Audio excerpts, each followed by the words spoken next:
Estas mensagens chegam até você através dos amigos e mantenedores da Igreja Gerados pela Graça no Brasil e Live by Grace nos Estados Unidos.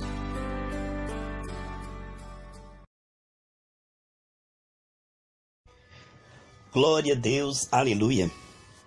João capítulo 9, versículo 7. E Jesus disse ao cego: vai, lava-te no tanque de Siloé, que significa o enviado. Foi, pois, lavou-se e voltou vendo. Irmão, irmã, mais importante do que o milagre no visível, do que a graça de Deus operando nas circunstâncias, é compreendermos a graça trabalhando no nosso coração, gerando em nós fé para obedecer. Ele foi enviado ao tanque chamado enviado. E quando ele compreendeu e obedeceu, ele teve um resultado no visível. O efeito. Quando o Senhor falou com ele, faça isto, ele fez. E o resultado foi um benefício depois no visível. Irmãos, mais importante que a graça de Deus trabalhando nas circunstâncias no visível é a graça continuamente trabalhando em nosso coração. A Bíblia diz em Eclesiastes 9:8: em todo o tempo sejam alvas as suas vestes e não falte o azeite sobre a sua cabeça. Ou seja, um coração limpo, um coração arrependido, quebrantado, sincero, temente, humilde, e a unção do Espírito Santo produzindo em nós obediência e frutificação, fazendo com que nós tenhamos comunhão com o Senhor e possamos aplicar isto em boas obras. Importante que o Senhor o enviou a um tanque chamado enviado. Interessante, né, irmãos? Quando nós compreendemos que aquele que ouve e pratica a casa na rocha e tem fé para obedecer, está aí atendendo o chamado de buscar o reino de Deus e sua justiça, essas outras coisas serão acrescentadas. Muitas pessoas estão paradas na sua vida espiritual, na sua consagração, e ficam assentadas, muitas vezes esperando que algo aconteça sem que eles semeiem no espírito, esperando uma colheita espiritual, um milagre, sem largar o mundanismo, a carnalidade, sem se arrepender, sem se converter. Então eles não saram a sua fé, a ponto de transformar essa fé em boas obras, em obediência. Eles ficam ali misturados com mundanismo, mornos, correndo o perigo do Senhor vir a qualquer momento. As suas vestes não estão limpas, o azeite não está transbordando, né? A vida espiritual, a vida iminente do Senhor Jesus a qualquer momento. Então eles não estão se preparando espiritualmente, não estão obedecendo ao chamado do Senhor e esperando uma colheita e resultados. A Bíblia diz em Filipenses 3,19 que aqueles que só pensam nas coisas dessa terra são inimigos da cruz de Cristo. É óbvio que a consequência, o efeito, o fruto de uma comunhão com Deus é uma vida abençoada. Muitos morreram antes de receber essa bênção, mas aquilo que não se recebe nessa terra, se recebe no céu porque é rico para com Deus, tem galardão eterno. Deus não é esquecido, Ele vai recompensar, seja aqui ou na eternidade. Não podemos pensar apenas como essa terra. Quantos que receberam Jesus e foram mortos nas arenas, morreram sem usufruir de nada das promessas, mas mesmo assim perseveraram até o fim com as vestes limpas, com o azeite transbordando, e foram salvos. Precisamos compreender que na nossa curta passagem aqui nessa terra, como peregrinos e forasteiros, essa eletricidade celestial certamente tem como objetivo desfazer as obras do diabo na saúde, nas finanças, na família, libertando o homem dos vícios, do pecado, certamente. O mais importante é o trabalhar da graça interior. A maior vitória deste cego não foi que ele voltou enxergando, mas que ele foi obedecendo. Ele foi enviado ao tanque chamado enviado. E quando ele obedeceu, obedeceu ao chamado, ao envio do Senhor, enquanto ele obedecia e praticava o que o Senhor falou, o efeito disso é que ele foi beneficiado. Quantas pessoas, irmãos, que não atendem o chamado do Senhor? Quem quer vir após mim, negue-se a si mesmo, tome essa cruz a cada dia e siga-me. Eles não atendem o chamado de Deus,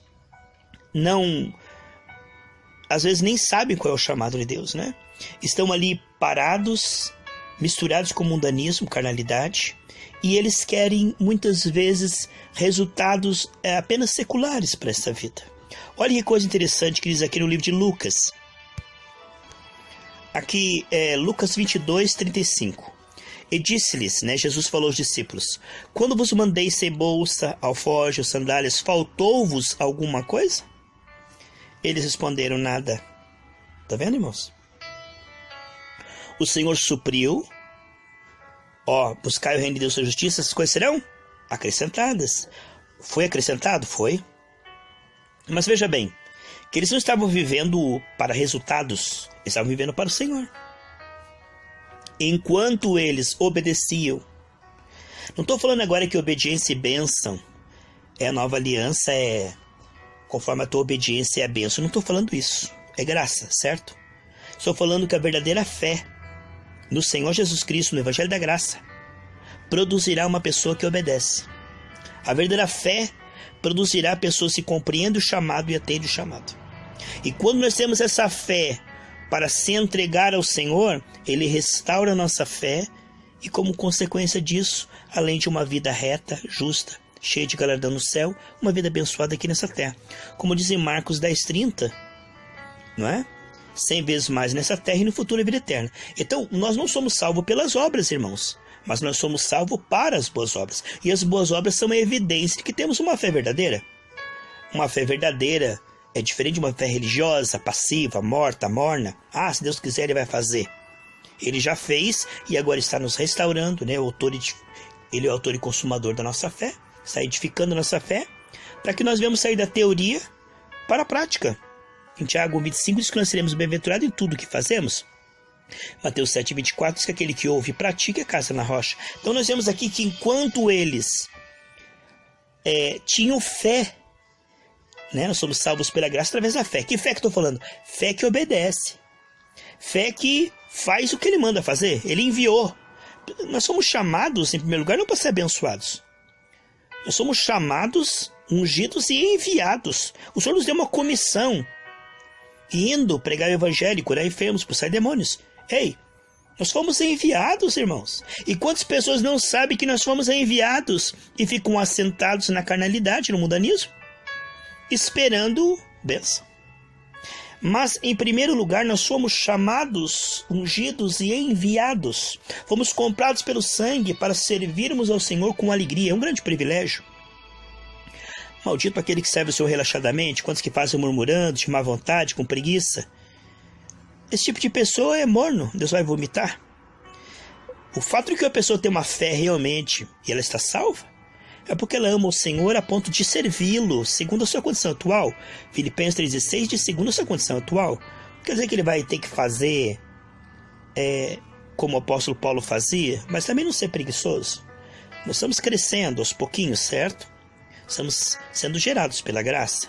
Não é cobrança de comportamento, é evidência de salvação que eu estou falando. Então eles disseram, não faltou nada. Mas na verdade, quando o Senhor falou com eles, eles entenderam a mensagem e atenderam? Se o púlpito não pregar uma mensagem que o povo entenda que eles são chamados, escolhidos, ungidos e enviados, como é que eles vão atender? Se a trombeta der um sonido incerto, como é que o soldado vai atender se ele não sabe qual é o comando, né? Então uma igreja verdadeira é uma igreja que pela graça está gerando um povo comprometido com Deus e com a sua causa a ponto de ir praticando aos poucos, né? E com esse povo comprometido com Deus, é a posição original, né? A posição original, ali brota a fé. Ali a fé alimentada, esclarecida, né? Aquele que teme o Senhor, que é humilde. Este aí vai alcançar, como diz a Bíblia, buscar o reino de Deus e as coisas serão acrescentadas. E se não forem acrescentadas, se ele partir dessa terra como Lázaro sem ser curado, não é porque Deus não quis curá-lo, não é porque Jesus não curou todo mundo na cruz do Calvário, é porque ele partiu sem ser curado. Isso não é o fim do mundo. Quando ele chegou do lado de lá, tinha um corpo glorificado. Sou hiper, ultra, mega a favor de que todas as pessoas sejam curadas aqui nessa terra. Eu sou a favor da cura divina, da prosperidade. Eu sou a favor da bênção, da alegria, da paz, da salvação no lar. Mas tudo isso é em segundo plano, irmãos. Em primeiro lugar, a tua alma e a tua comunhão com o Senhor. A tua vida espiritual. A Bíblia diz que aquele que amar mais pai, mãe, irmão, família do que a mim, não é digno de mim. Então o Senhor em primeiro lugar sempre. eles atenderam isso e eles tiveram resultado em sua vida. Veja aí, nada vos faltou. Quero ler aqui alguns versículos de Hebreus capítulo 11 para você. Preferindo ser maltratado junto com o povo de Deus a usufruir prazeres transitórios do pecado, porquanto considerou o opróbrio de Cristo por maiores riquezas do que os tesouros do Egito. Amém?